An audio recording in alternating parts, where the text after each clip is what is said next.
हाँ, सबसे पहले किसने घर वालों के अलावा आपकी आंखों की तारीफ की, एक या किसी ने ऐसे तारीफ की हो कि आपको याद रह गया हो कि यार जिवें इन्हें तारीफ की थी इंज किसी ने की थी? एक फैन मुझे आज तक नहीं कभी भूल। खातून थी? खातून थी। मैं एक्चुअली टेलीविजन की तरफ जा रहा था, तो माल से मैं मुड़ा तो मुझे लगा कि मेरे पीछे कोई गाड़ी आ रही है। अच्छा। और किस जमाने की बात है वसीम भाई? ये सर कोई 87 88। और आपकी उम्र होगी? आई वॉज 29 तकरीबन। ठीक। और समंदर वगैरह चल चुका है? जी चल चुका हुआ था, 3-4 यकीन। ठीक। चल चुके हुए थे। तो वो मैंने देखा तो एक खातून थी वो, तो वो कभी मेरी गाड़ी के पास आए, कभी पीछे रह जाएं, तो मेरी समझ में ना आएगा ऐसा क्यों हो रहा है। तो बिल आखिर उन्होंने मुझे हाथ के इशारे से कहा कि मुझे 1 मिनट चाहिए। ठीक। मैंने गाड़ी साइड पे पार्क कर ली, तो वो उतरी तो उनके हाथ में एक पेंसिल स्केच था, वो उन्होंने मुझे दिया। शी वॉज अ टीचर, बहुत ही बड़ी डिसेंट खातून थी, खातूनी लड़की थी, मेरी हम उम्र थी, और वो मेरा स्केच उन्होंने पेंसिल से बनाया हुआ था। बनाया हुआ था? जी बनाया हुआ था।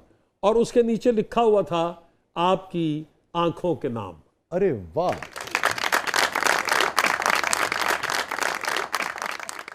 तो वो मुझे नहीं कभी भी भूल बड़ा मुनफरिद वाक़या है ना? जी हाँ, वो मुझे कभी नहीं भूलती। बस वो मेरी उनसे एक पहली और आखिरी मुलाकात थी। Very interesting. उसके बाद कभी मतलब ना मैंने उन्हें देखा, ना कभी हमारी मुलाकात हुई, लेकिन वो बात मेरे दिल के अंदर रह गई। लेकिन ना बगैर किसी राब्ते के कोई शख्स रास्ते में आपको। जी जी जी वाह। तो अब देखिए, फरमाइश तो उन्होंने आपसे भी की है। और तो आपको शेर तो सुनाना पड़ेगा। और आपकी हाकें हैं भी ऐसी ना, तो मैं दोनों शेर आपको सुना देता हूँ इस गज़ल के ना। मैं मुस्कुराता हुआ आईने में उभरूंगा, मैं मुस्कुराता हुआ आईने में उभरूंगा, वो रो पड़ेगी अचानक सिंगार करते हुए। वाह। मैं मुस्कुराता हुआ, अब तो ड्रामे के आदमी है, इमेजरी देखिएगा इसकी।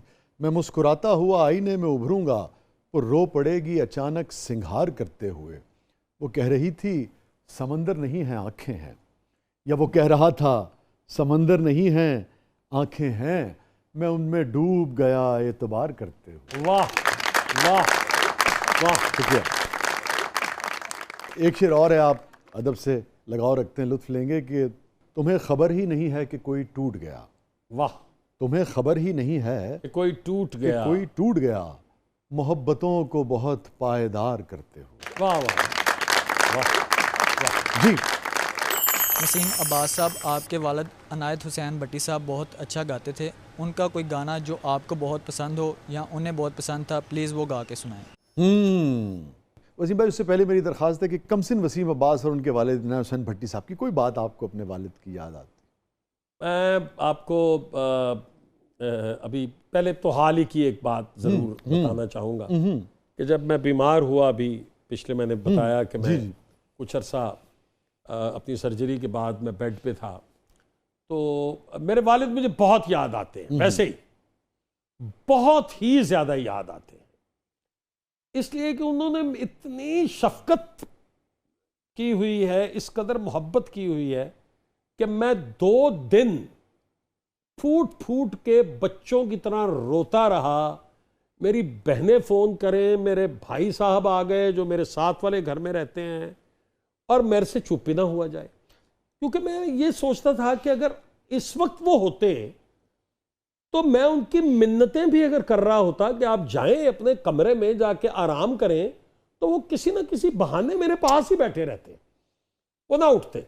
इतनी शदीद मोहब्बत। ओह वो अच्छा, वो मतलब एक होता ना इजहार करना, वो वैसे नहीं थे। ठीक है, मतलब जुबान से कुछ नहीं कहते थे, मतलब एक्सप्रेसिव जैसे कहा जाता है, वो नहीं थे, शायद इतने नहीं थे, लेकिन हमें पता चल जाता था। मिसाल के तौर पे मेरे सर में एक बार बाल फोर हो गया, जी हल्का सा, पंजाबी में हम बाल चाड़ कहते हैं, तो हल्का सा वो चटाक सा पड़ गया, और ये 83 की बात है, समंदर के जमाने की बात, करियर के लिए भी बड़ी। तो मैं बिल्कुल उस वक्त टेक ऑफ पोजीशन जी जी जी जी, तो बढ़ता बढ़ता इतना बड़ा हो गया, तो वो कहीं बहावलपुर से भी बहुत आगे किसी जगह पर गए हुए थे। तो मैंने रोना शुरू कर दिया। तो वो उन्होंने फ़ोन किया, उनको नहीं पता था, तो उन्होंने बच्चों का पूछा, तो मुझे घर में प्यार से कुकी कहते थे। तो मेरी वालदा ने कहा कि कुकी बड़ा परेशान है, ਉਹਦੇ ਵਾਲਾਂ ਹੀ ਚਾਹ ਮਸਲਾ ਹੋ ਗਿਆ ਵੇ, ਤੁਹਾਨੂੰ ਪਤਾ ਤੇ ਹੈ ਹੀ ਹੈ।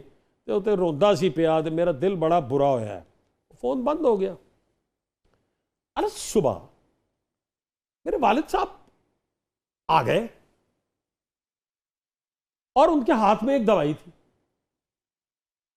तो उन्होंने कहा यार फलां वो उत्थे मैं पूछा तो उन्होंने कहा कि जी फलां हकीम जिहड़ा इहदी दवाई है इस्तेमाल करो तो बिल्कुल बिल्कुल ठीक हो जाएगा। तो मैंने कहा कि आप तो गए हुए थे 4-5 दिन के लिए। तो उन्होंने ये नहीं बताया कि मैं सिर्फ इसलिए वापस आया हूँ। और बालपुर उस जमाने में 8-10-12 घंटे का होगा, बहुत लंबा सफर था शाह साहब। तो मतलब लेकिन मुझे पता चल गया कि इन्हें अम्मी ने बताया है और ये परेशान हो गए हैं। रातों रात उन्होंने सफर किया, वो आ गए और थोड़ी देर उन्होंने आराम किया और फिर वापस चले गए। जबकि मुझसे वो ये कह रहे हैं कि नहीं मेरा तो काम मुक गया सी उथे, वो जरा कम सी, मैं वो खास ऐसे लिए नहीं आया। क्या ग्रेस है, वो ख़त्म हो गया सी। तो उनकी यादों की क्या बात करते हैं। वो जो ज़िंदगी उन्होंने हमें दी, वो एक बहुत अजीम, बहुत मोहब्बत करने वाला और बहुत बड़े दिल वाला बाप कर सकता है। आम आदमी के बस की बात नहीं। शायद सारे वालिदैन ऐसे ही हों, मैं तो अपने वालिद का तजुर्बा ही बता सकता हूँ। और he was a great father। कुछ सुना दीजिए फिर भट्टी साहब का। अच्छा जी, अब उनका सुनाना बहुत मुश्किल है। तो आप ही के प्रोग्राम में इत्तफाक से मैंने ताज़िया मंजूर बीबीसी के मुंह से सुना, और ये उनका बड़ापन है। मैं सलाम पेश करता हूँ उन्हें कि उन्होंने ये सारी बातें की। उन्होंने इतनी सारी बातें की जो कि यकीन मानिए मेरे इल्म में भी नहीं थी। मेरे इल्म में मुझे एक बात याद है कि मैं एक सिनेमा में फिल्म देख रहा था, तो उसी रॉ में शाजिया बैठी हुई थी। तो वो चल के मेरे पास आई, वालिद साहब का इंतकाल हो चुका हुआ था। तो वो कहने लगी कि मैं आपसे माफ़ी मांगने आई हूँ। तो मैंने कहा क्यों, आप क्यों माफ़ी मांग रही हैं। तो उन्होंने कहा कि वो गा रही हूँ गाना उनका। तो मैंने कहा आप माफ़ी नहीं, खुदारा आप ये फिल्म ख़त्म हो तो आप मेरे साथ चलिए, मैं आपको खाना खिलाऊं।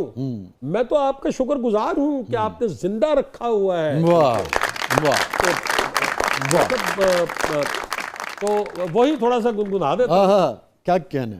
ओ चन्न मेरे मखना, ओ चन्न मेरे मखना के हंस के एक पल इधर तकना के नजरा रस नहना दा चखना। चन्न मेरे मखना, ओ चन्न मेरे मखना हो, किसे दिया लाल गुलाबी बुलियां में सदके। वाह। ओ किसे दिया लाल गुलाबी